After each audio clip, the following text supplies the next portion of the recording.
Hello everyone and welcome again to another Teacher Joseph podcast. Today we're going to talk about the verb to thaw, to thaw, T-H-A-W. And we're talking about this verb because on Christmas Day, British people like to eat turkey. Turkey is a big bird, a little bit like a chicken, but larger and more uglier. Okay, so if you think of this huge bird, British people, we buy it in the supermarket frozen. We don't buy it fresh because it would be too expensive. And besides, British people don't really care enough about food to know if it's fresh or not. British people like turkey because it's big, and this bird can feed maybe 5 or 6 people, whereas chickens tend to be smaller. At this time of year, most British people will be eating turkey. It's a tradition. On Christmas Day, you eat turkey. Now, I don't. And I'm sure these days there's many vegetarians and vegans who don't eat it, but that's the traditional dish. Because we buy it frozen, it needs a long time to thaw. So if you buy it, let's say on the 22nd of December, there's no point putting it in the freezer because it's going to need probably at least a day to thaw out. To thaw out means for the ice to melt and for the melted water to drain off it so it can be cooked. Now, this verb to thaw, we use it when we're talking about frozen food, especially large birds like turkey. But we also use it in the winter to talk about the weather. For example, I'm waiting for the thaw, the ice to melt before I go out. I really hope the thaw starts soon so life can get back to normal. To thaw. It's a very important word in English because we don't have such good weather. And the thaw is spoken about as part of the weather. Oh, the weather is thawing. Oh, that's great. I'm very happy about that. At least the ice will disappear. Thaw, to thaw. And there we are. That's the verb to thaw. So you can use it when you're talking about the turkey that you're going to cook on Christmas Day, or you can use it to talk about the weather. If you don't want to wait for the food to thaw before you cook it, you can simply pop it in the microwave and press the defrost button. It's the same thing, but a very heavy turkey might be too big for the microwave, or it would take a long time for it to defrost. So you have to be careful with that. Now, I don't usually eat meat. This Christmas, I will be preparing a chicken for the family, but I won't be eating it. Well, I might have a little bit, maybe. I mean, I am vegetarian, but I don't really care about animals. I just don't want to eat them. That's all. So I might have a little bit, and I'm going to prepare the chicken using the South American recipe pollo a la brasa, which is a particular way of preparing chicken. And I'll probably make some side dishes with sweet potato, coconut milk, and a few other things. Now, most people that I know have a big Christmas celebration on the 24th. At least that's the way it is all across Europe. However, In Britain, of course, we love to be different. Our Christmas celebrations are on the 25th. That's the day when we begin cooking. And the 24th is really just a day for us to wrap up the presents and to prepare for the 25th. So it's a little bit different. Christmas time is a magical time, especially if you have children. Although if you don't have children, it can be very challenging. And many British people complain that it's very bad for their mental health. It's wrapped up with emotions and sentimentality that nobody is prepared to talk about. For example, at family gatherings, many young people see their parents and their grandparents and they think, will this be the last Christmas that we're all together? Because I'm aware that my grandmother is now 100, my parents are getting old. How long do we have with them? And they make a big effort to try to celebrate the moment. And then, of course, there's other people gathering around the family table who really don't want to be there because they feel controlled. They feel that the day is rather disrespectful. For example, if you don't drink alcohol, your family are all there drinking, and as they drink more, they're watching you not drinking and beginning to say what they think of you. Those are just two examples of what could happen at Christmas. And then there's older people like myself.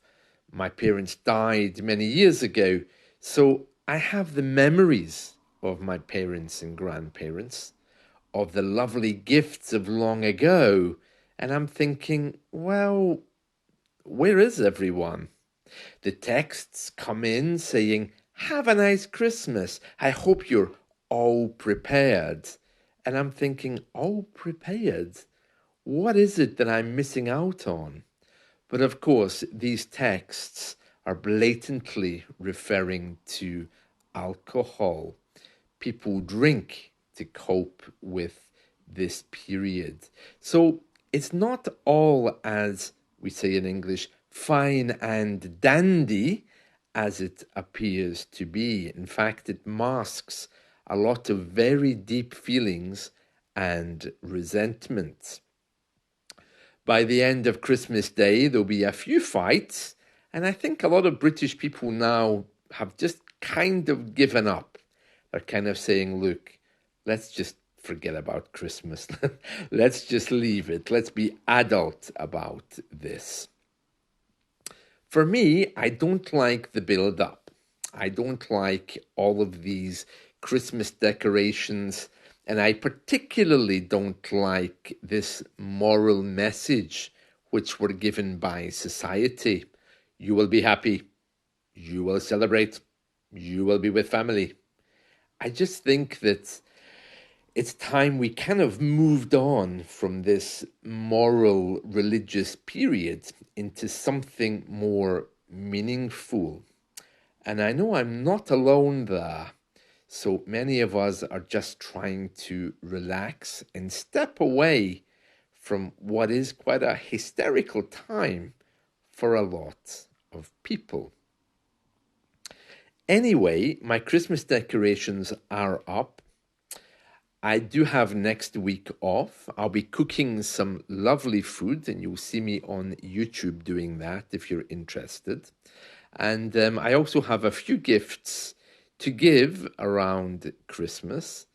But aside from that, there's no parties that I know of. A few friends will be dropping in to say hello over the Christmas period. So that's all we really need. So let me just recap then a few Christmas traditions. which British people celebrate, would include things like exchanging gifts on the 25th, watching the King's speech at 3 o'clock on Christmas Day, just while we're finishing eating. Those are two main things that we do at Christmas time. And then on the 26th, which is called Boxing Day, we usually eat the leftovers from Christmas Day. It's one time of the year that we do have some special food, but nothing is really celebrated regarding food. You know, in the English-speaking world, we do eat a lot, but we don't really taste it. You know, it's not something that we celebrate. Although I do. I've been telling you about my week-long pasta sauce. And I have to add some more ingredients to that at the weekend, including fried onions and peppers, as well as some other things. So some of us really do try to celebrate just a little bit more than we usually do. Other things you'll find people doing, well, they'll be enjoying time off work. So people usually begin drinking first thing in the morning. Now, British people have a very strange relationship with alcohol. So part of this, oh, are you all ready? Are you prepared? Has nothing to do with Christmas. It's just really asking, do you have the drinks in? Are you ready for what's going to be a very drunken few days? Not for me, because I don't drink, but that's where these messages come from. I don't think it has a lot to do with Christmas. So, drinking will be a major part of Christmas as well, because people may not be going out, and if they do, they'll take a taxi, or there'll be one member of the family who won't drink so much in order to take the others to their destination. We have traditional movies which are always shown on Christmas Day, like Home Alone, for example, and Elf. Although thankfully these days there's much more variety, and you can make your own viewing at Christmas. This year I'll be watching a Barry Manilow concert, I hope, and also Andy Williams. Andy Williams is a singer which I think many old people like to watch at Christmas. There's all kinds of Christmas movies to keep the kids occupied as well. So viewing and listening are big parts of Christmas Day. Christmas evening, the drinking continues for most people, and by the end of it, there may well be a few little arguments or fights or sentimentality surfacing. As I mentioned before, when people get together, especially with families, there's kind of a feeling of, I don't want to be here, but I do understand that my parents are getting older. That kind of feeling is always there, and it helps people to be more respectful during the Christmas days. By the 26th, everybody is itching to leave, as we say in English, and they really want to get out the house and go somewhere else. So the shops are reopening on the 26th, and that allows people to excuse themselves and go to the sales. British people are no longer very family orientated, so after the 25th, everything's kind of finished, and you end up meeting people for coffee outside the house because people don't want to be inside so much, especially if you have children. The 25th and 26th are the two public holidays. If they land on a weekend, those holidays are given on the 26th and 27th. So let's say that Christmas falls on the 25th and 26th, Saturday and Sunday. That means that you'll have 4 days off. You have the Saturday, Sunday, and the Monday and Tuesday. And then many people will try to get the 28th, 29th, and 30th off as well, so that they can say they're off work for the whole period. In the workplace, that can be very, very political. And there's often people who, well, they just want to be drunk for the whole week. That's their way of dealing with it. And so even if they are told to come to work, they might just call in sick or say that they can't come in. And some offices may also operate a flexible working pattern, or people may be allowed to work from home these days, especially after COVID. But alcohol is the name of the game. And if you're surprised by that, you shouldn't be. I mean, Britain has a very strange and strong relationship with alcohol, but nobody talks about it. You can talk about whatever you want, but don't talk about how much someone is drinking, because that's a very personal thing. And it's not until you stop drinking that you realize just how weird Britain is with alcohol. We have a very strange relationship with it, and I think we've always had. Many young people, not only in the UK, but around the world, are stopping drinking. And that's a wonderful thing. There's many blogs now about people who've given up drinking. And it's really interesting how much pressure people face to drink at this period. I was talking to someone the other day, and they were telling me that they won't even go to a pub at this time of year because it's quite common to have your drink spiked, and that means someone will put alcohol in it for you without your knowledge, and they do that just to have control, just because it's funny, because they don't want to drink alone. The whole thing is really weird, and I really admire people who aren't drinking. I don't, and I don't have a lot of patience for people who are drunk. So it's nice to be at home at this time of year. Although I will be watching as my neighbours stagger past, and this is just how some people cope. They can't deal emotionally or sentimentally with the period. Well, I won't say any more about that. It is a happy time, despite complaining about British people and their drinking habits. It is a very happy time of year, and there's a lot of peace, and it'll be nice just to be away from the screen for a whole week. So I'll be making YouTube clips, I'll be making podcasts all about how I survive the Christmas period, and I hope you find those useful. But that's it from me right now. So let's talk again soon. And if you are preparing for Christmas, good luck with that.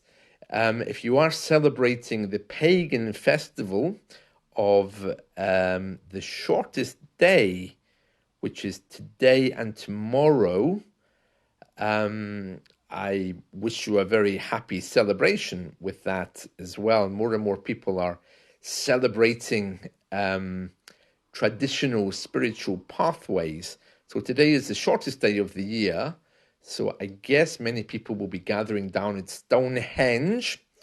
And even here, people are making some remembrance of the day. So if you are celebrating a pagan pathway, happy day to you as well on this shortest day, which is referred to as a solstice. That's it from me. See you all again soon. Bye.